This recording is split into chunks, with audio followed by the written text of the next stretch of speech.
I didn't buy the house because I loved it. I bought it because it felt like a good decision. New roof, decent schools, quiet street where the streetlights actually worked. A place where you can hear your own heartbeat when the fridge cuts off at night. I told myself that silence was the sound of safety. It turns out silence is just room for another voice. The first note came on the second night. "Welcome to the house. I've been waiting to meet you." It was typed, letters a little misaligned, the way old machines stutter when they hit the page. The envelope wasn't stamped. Someone had walked up the short path, past the cracked bird bath and the porch with the paint flaking like dandruff, and slipped it through the mail slot. I laughed, because that's what people do when something feels wrong and they need to file it under a harmless category. A prank, a bored kid, a neighbor who collects odd hobbies. I tucked the note into the junk drawer with rubber bands, twist ties, and a single key that fits nothing but refuses to be thrown away. 3 nights later, the second note arrived. "I watched you set the kettle, 3 minutes 22 seconds until the first whistle. You touched the window frame when you wait. Your left index finger. You did it last night too." I stopped laughing. I went to the window and put my palm flat on the cold glass. The street was as I'd first seen it. Mulched flower beds, an empty driveway, a quiet sky peppered with sickly orange. But the feeling of being seen was strangely specific, like the pointed brightness of a flashlight in fog. I drew the curtains and deadbolted the door, even though in a town like this the locks are mostly for form. That week, I installed a camera over the porch, cheap plastic like a toy, but it came with a phone app and a promise of clarity. 2 days later, after a late shift, I sat in my car a full minute before going inside, staring at the front door where the camera's little red light winked. I imagined what the lens saw in return. Me, paused, uncertain, not yet the person who lives here and not exactly a guest. There was a third note. Of course there was. "The house doesn't like the red chair in the front room. It doesn't belong. You know that. Move it." The red chair had been a thrift store find, ugly in a noble, stubborn way. I'd put it in the front room because the front room had a window and the window had light, and that felt like enough of a reason that I didn't move it. Instead, I called the police. They were kind, in that way that cops are kind when they believe nothing will come of it but someone has to write it down. A patrol car circled the block.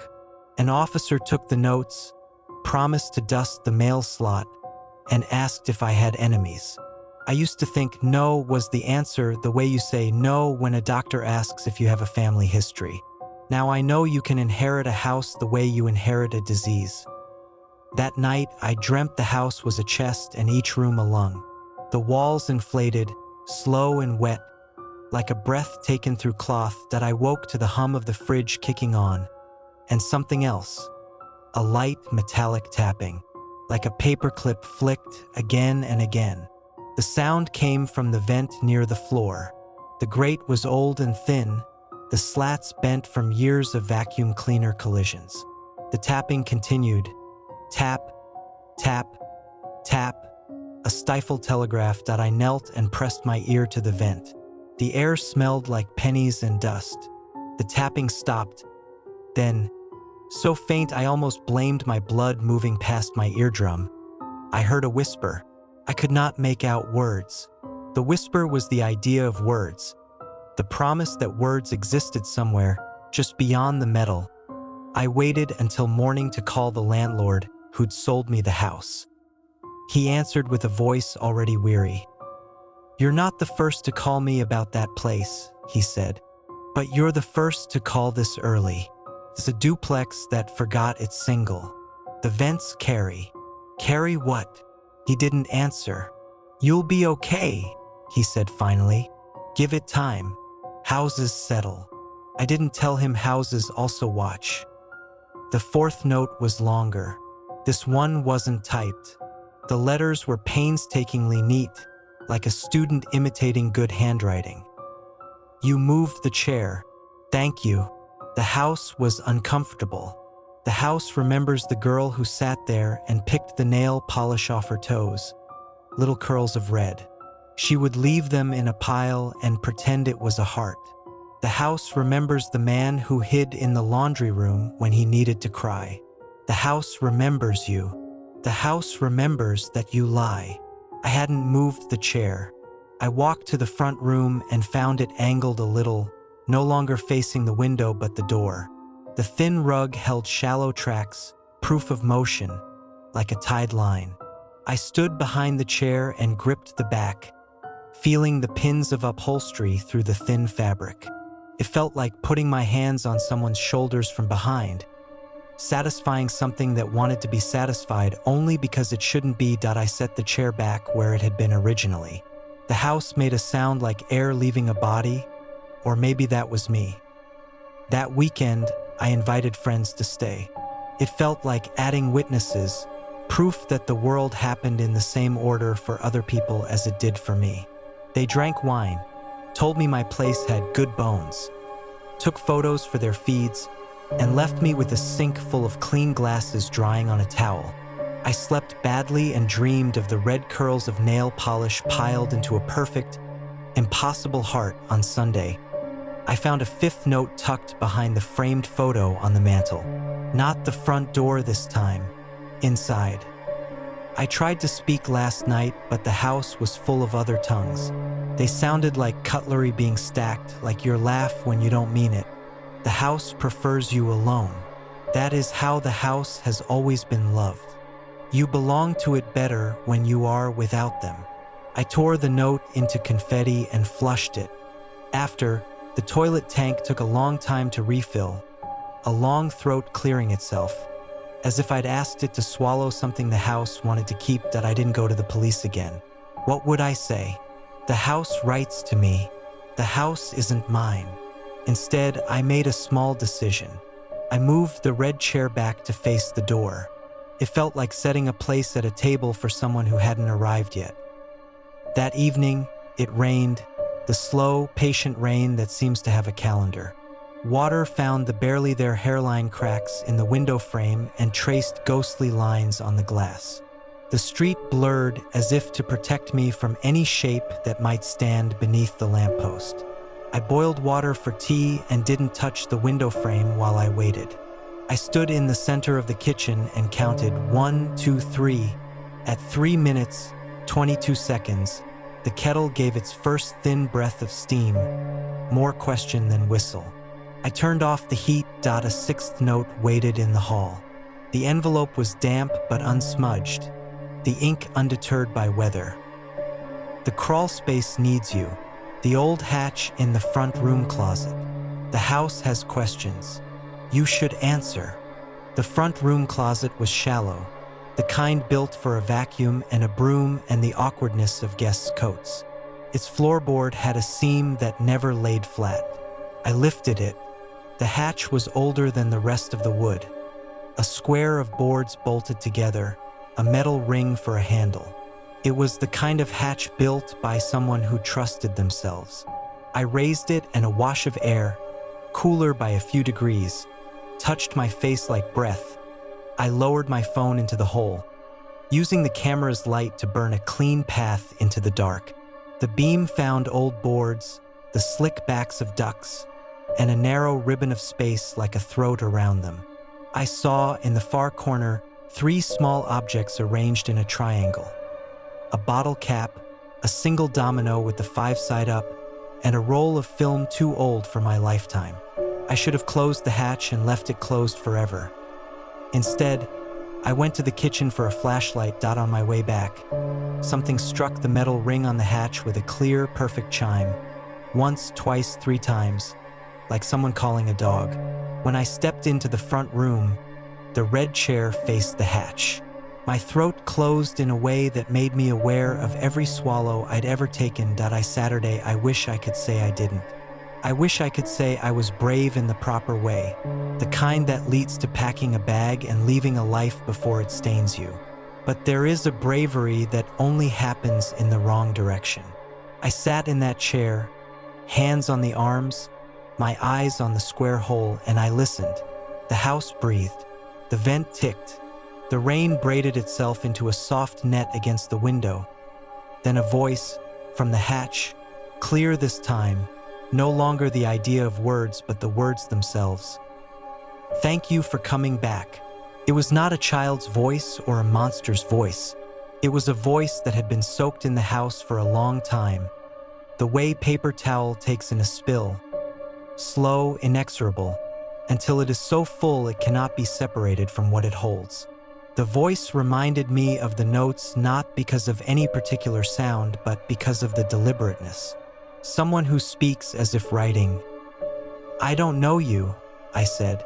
I don't know what this is. You do, it said. You've always known. The house tells you. That's why you came. The house was quiet for too long. The house needed someone to hear. Who are you? Silence, long enough for my mind to fill the gap with unhelpful guesses. Then, when the first family left, they told themselves it was the neighborhood. When the second family left, they told themselves it was the light. People prefer reasons that sound like weather. I prefer truth. I stayed. I learned the sounds. Now you will. The flashlight slipped a little in my hand and made a shallow circle of light dance across the boards. For one fraction of a second, I saw something pale and long just outside the beam, as if the shape of an arm had been waiting where light could not insist on definition. I'm calling the police, I said, and even to me my voice sounded like imitation. This ends tonight. Of course you will, the voice said, indulgent. They will come and see a hatch and a chair and a person who bought a house alone. They will tell you to sleep with the lights on. But listen, they will leave. They always leave. The house does not. The house is patient. The house is a notebook that never fills, and your handwriting is neat. The rain stopped like a held breath released. Far down the street, a car door slammed, the sound soft with distance. Normal life pressed its face against the glass to see what I would do. I shut the hatch. The metal ring clicked against wood. For a long time, nothing else moved. I stayed in a hotel that night. I told the front desk that the power at home was unreliable. Boring lies are the ones that work. In the morning, I found a seventh note stuck beneath my windshield wiper, typed again, as if the house had chosen a different mask for daytime. You're better when you are brave. Come home. I did, because there are only so many trajectories a life can take once it has crashed into a place. I told myself I would sell, that I would hire a company to stage the rooms with furniture too bland to be offended, that I would be the person who leaves and doesn't look back. Before I could call a realtor, the eighth note arrived. If you leave without saying goodbye, I'll have to keep something. The house collects. It forgets if it doesn't. I don't believe in curses. Not the kind you buy or the kind you inherit by looking at the wrong photo. But I do believe in promises. The note read like one. I walked the rooms and looked for items that had never been mine but felt like they had opinions. The small crack in the bathroom mirror that resembles a map, the door frame that remembers measurements in faint pencil lines and dates, the bare patch on the bedroom floor where a rug once lived and depressed the wood into a memory. How do you say goodbye to a place that refuses to graduate you? That night, I opened the hatch and set the red chair beside it. Okay, I said. You wanted to ask something. Ask. There was no rain, no appliance hum. The silence had been scraped clean. The voice rose from the throat of the house with the careful pride of someone who has practiced. Will you write for me? Will you write what I say? I swallowed. Write what? Say what I am. They lie about me when they leave. They call me bad names. Stalker, monster, haunting. They don't call me what I am. I am the audience. I am the watcher. I am the part of the story that doesn't move because moving would end it. Everyone needs an audience. I laughed then, a single brittle sound. An audience? You want what? A letter back? A confession? A record? The voice said, patient. A true story. You said you wanted a true story. Tell them the house is not unkind. The house is lonely. Tell them the house remembers. Tell them the house needs someone to look back. Something shifted beneath the floor. It was subtle, like the way a person's chest rises when they decide not to speak. I found myself lowering the flashlight into the hatch the way you lower a candle at a vigil, already hating myself for the romance of it. The beam found the triangle in the corner again. Bottle cap, domino, roll of film. There was a fourth object now. Key notched, familiar. The key from my junk drawer. The one that fits nothing but refuses to be thrown away. You kept something of mine, the voice said, or maybe I said it to myself. I kept something of yours. This is how we agree to be true. The next morning I began. Not a letter to the police. Not a confession. I wrote names and dates where I had them, the way a person draws lines on a map to make sure the world keeps its shape. I wrote about the notes, the vent, the rain that stops like breath. I wrote about the red chair and the way furniture can take sides. I wrote how the house asked me to write, and I said yes because no one wants to be the only person hearing a voice. And I wrote this: do not come here for thrills. Do not come here with a flashlight because you are in love with your own courage. If you come, the house will see you. It will see how you touch the window frame when you wait for water to boil. It will see that you laugh when you don't mean it. It will understand that you are lonesome in a way that makes you look up from a page when you hear a tap. It will keep something. It always does. I don't know yet if I will sell. Maybe I already tried in some version of this story and I'm telling you the part that happened after. I do know the house has stopped sending notes. It doesn't need to. I leave things where it can find them. Pages when I'm done. The red chair angled toward the hatch. The key sometimes, because it makes the right sound when it touches metal on certain nights. The vent taps. I press my ear to it and listen. The whisper is clearer now, which might be a trick of knowing what to expect. Or it might be the house teaching me the language it uses for those who agree to stay long enough to hear it. Either way, I'm writing this down as asked. You said you wanted a true horror story. Here is the truest part. If you've read this far, you have already turned toward the window in your own home to check what the dark is doing. You've already wondered if there is a hatch, if there are small objects arranged in a pattern you don't remember making. You've already thought about whether your laugh sounds different when you force it. If you come here, I will know. I'll see you from the front window. I've learned how to watch without making the curtains move. I'll write you a note that says, "Welcome to the house. I've been waiting to meet you."